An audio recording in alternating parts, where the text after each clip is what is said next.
Jika Anda ingin memahami sejarah batu permata, video ini akan menjelaskan semua poin penting yang perlu Anda ketahui. Batu rubi merah, berlian yang tak ternilai, zamrud besar, dan batu permata lainnya telah lama menginspirasi mitos, legenda, dan bahkan kutukan. Batu-batu ini telah didambakan oleh bangsawan, kolektor kaya, dan bintang film.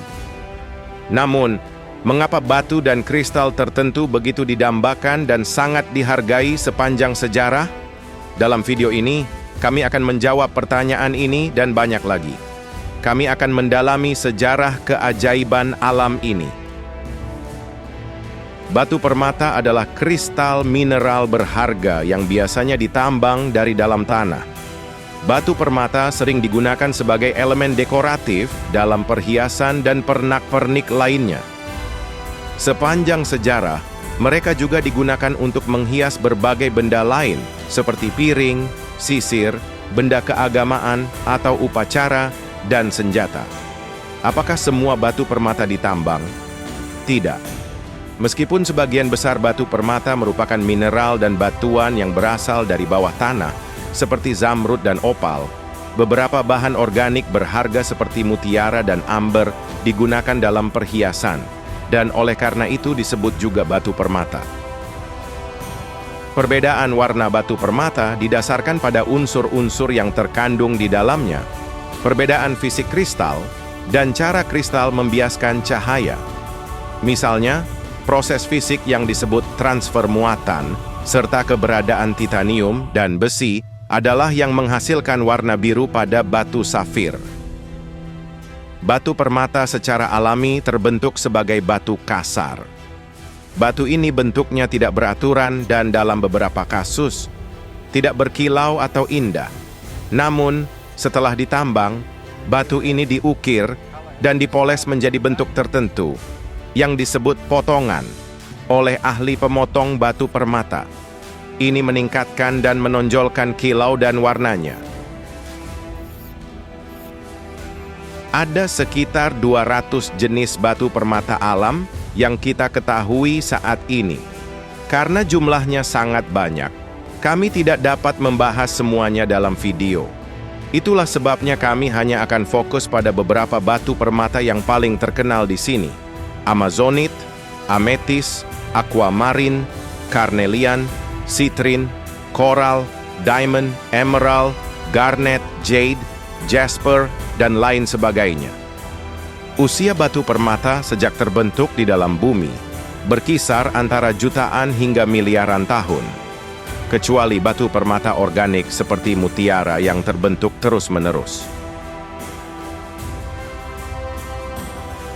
Seiring dengan meningkatnya teknik penanggalan karbon, gas, dan mineral ilmiah lainnya, para ilmuwan kini dapat menentukan usia batu permata dengan lebih tepat. Misalnya, para ahli saat ini memperkirakan bahwa berlian terbentuk jauh di dalam mantel bumi lebih dari 3 miliar tahun yang lalu. Di sisi lain, safir adalah permata yang jauh lebih muda karena terbentuk hanya sekitar 150 juta tahun yang lalu. Manakah batu permata yang tertua? Batu permata tertua yang terbentuk di bumi adalah zirkon. Pada tahun 2001, para peneliti menemukan sepotong zirkon alami di Jack Hills, Australia Barat, dan memperkirakan usianya sekitar 4,4 miliar tahun. Zirkon adalah batu permata alami dan tidak boleh disamakan dengan zirkonia kubik yang merupakan tiruan sintetis. Batu permata luar angkasa tertua adalah peridot. Meskipun batu permata ini juga ditambang di bumi, kristal peridot telah ditemukan di lokasi pendaratan meteorit dan dalam sampel mineral yang dikumpulkan dari luar angkasa. Peridot debu bintang ini adalah sisa kelahiran tata surya kita dari 4,6 miliar tahun yang lalu. Kapan manusia pertama kali menemukan batu permata? Berdasarkan bukti arkeologi terkini dan sejarah tercatat, berikut adalah beberapa tanggal penting yang kita ketahui tentang penggunaan pertama permata oleh berbagai peradaban.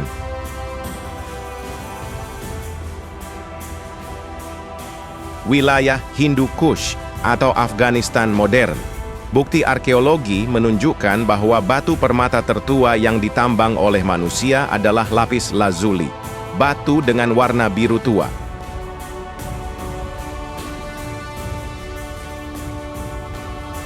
Kita tahu dari bukti arkeologis bahwa sekitar 4000 sebelum Masehi, orang Mesir sudah membuat perhiasan batu permata menggunakan lapis lazuli dan kecubung. Jika kita berpikir tentang harta karun batu permata arkeologi, kebanyakan dari kita langsung berpikir tentang makam Firaun Mesir. Misalnya, makam Tutankhamun yang berasal dari tahun 1300 sebelum Masehi ditemukan pada tahun 1922. Pada hieroglif di dinding makam tersebut dilukiskan sosok-sosok yang mengenakan perhiasan yang dihias rumit berupa kalung, anting-anting, dan gelang dengan batu permata biru, merah, hijau, dan kuning. Di leher mumi Raja Tutankhamun ada banyak jimat emas dan hiasan yang terbuat dari batu akik, jasper merah, dan lapis lazuli. Topeng pemakamannya yang terkenal dibuat dari emas yang bertatahkan batu permata termasuk lapis lazuli di sekitar mata dan alis, obsidian di pupil, serta akik, pirus, amazonit, dan batu-batu lain di kerah. Orang Mesir pada umumnya lebih suka menggunakan batu-batu lunak semi mulia seperti akik, jasper, lapis lazuli, kuarsa, dan pirus. Hal ini karena simbolisme keagamaan dalam Mesir dan kelembutan batu-batu permata ini memungkinkan para ahli batu permata Mesir untuk mengukir gambar-gambar ini menjadi perhiasan.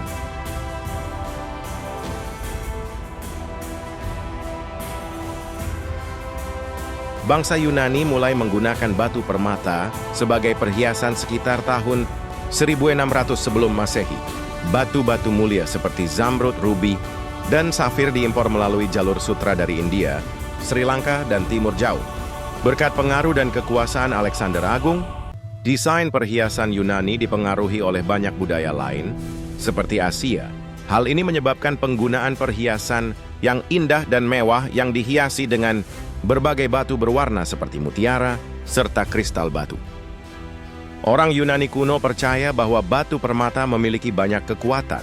Misalnya, mereka percaya bahwa mengenakan batu kecubung saat minum anggur akan melindungi mereka dari mabuk. Faktanya, kata batu kecubung berasal dari bahasa Yunani ametistos yang berarti sadar. Di sisi lain, batu safir dinamai menurut kata Yunani sapphirus yang berarti biru. Orang Yunani menganggap batu safir sebagai simbol kebijaksanaan dan kemurnian. Kekaisaran Romawi sangat kuat, kaya, dan memiliki jangkauan yang luas. Cincin pria yang dihiasi batu permata sangat populer selama era Romawi. Pria Romawi pada awal abad pertama dan kedua sering mengenakan cincin di ke-10 jari mereka. Batu permata yang digunakan biasanya adalah kabocon bulat halus dari garnet, ametis, dan carnelian orange.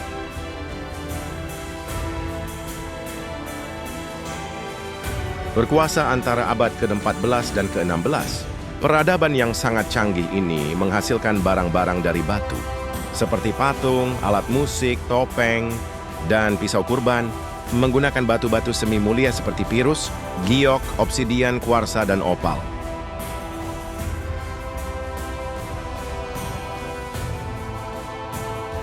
Batu permata di Eropa abad pertengahan. Gereja pada abad pertengahan, dari abad ke-5 hingga abad ke-16 Masehi, merupakan kolektor batu permata terbesar dan terkaya di Eropa.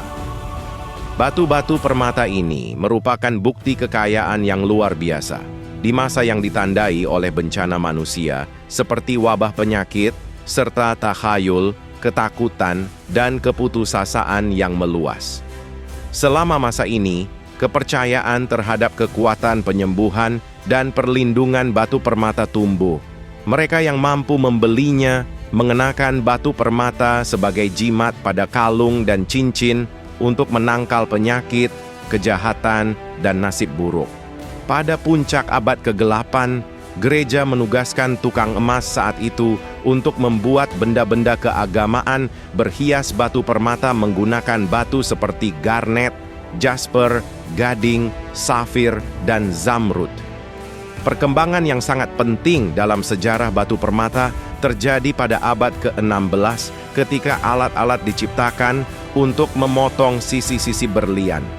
Pada akhir tahun 1700-an, pemotongan sisi dan pemolesan berlian mulai banyak digunakan oleh para pemotong Eropa. Batu permata dalam sejarah modern. Dalam sejarah modern, era Victoria sangat menarik dalam hal perhiasan batu permata, karena memadukan hampir semua pengaruh gaya sebelumnya seperti Bizantium, Romawi, dan Renaissance menjadi satu. Masyarakat Victoria menikmati kehidupan yang makmur dan penuh inovasi teknologi. Masyarakat mulai terbuka terhadap ide-ide baru dan, sebagai cerminan hal ini, perhiasan batu permata tidak lagi menjadi simbol keagamaan. Perhiasan khas Victoria adalah bros cameo yang terbuat dari kerang berukir, batu akik carnelian, atau batu sardonyx, yang seringkali menggambarkan gambaran mitologi Yunani atau Romawi. Setelah suami Ratu Victoria, Pangeran Albert, meninggal pada tahun 1860, masa berkabung yang mengikutinya memunculkan permata yang lebih gelap seperti batu onyx hitam, yang melambangkan suasana hati sang raja. Dalam hal batu mulia, periode sejarah modern sangat menarik karena penemuan mesin bruting bertenaga uap yang merevolusi pemotongan berlian. Mesin tersebut memungkinkan pemotong untuk membentuk berlian dan permata yang lebih bulat dan lebih berfaset, sehingga menghasilkan potongan cemerlang modern dengan banyak segi yang kita kenal sekarang. Akhirnya, pada abad ke-19 juga terjadi demam berlian di Afrika Selatan yang membawa serta konsep gemologi modern. Setelah itu, sejak abad ke-20 dan seterusnya, industri retail perhiasan kontemporer seperti yang kita kenal sekarang pun mulai bermunculan. Sejarah singkat gemologi. Ketika menelaah sejarah batu permata, kita tidak boleh melupakan gemologi. Pada tanggal 6 Juli 1908, Samuel Barnett, seorang perajin perhiasan Inggris dari Peterborough, menghadiri pertemuan National Association of Goldsmiths. Dalam pertemuan tersebut, ia berdiri dan mengusulkan gagasan untuk menawarkan pelajaran gemologi guna mendukung industri perhiasan saat itu. Gagasan tersebut mendapat dukungan luas dan, sebagai hasilnya, sebuah komite resmi untuk pendidikan gemologi dibentuk. Hal ini menandai dimulainya apa yang kini dikenal sebagai studi gemologi.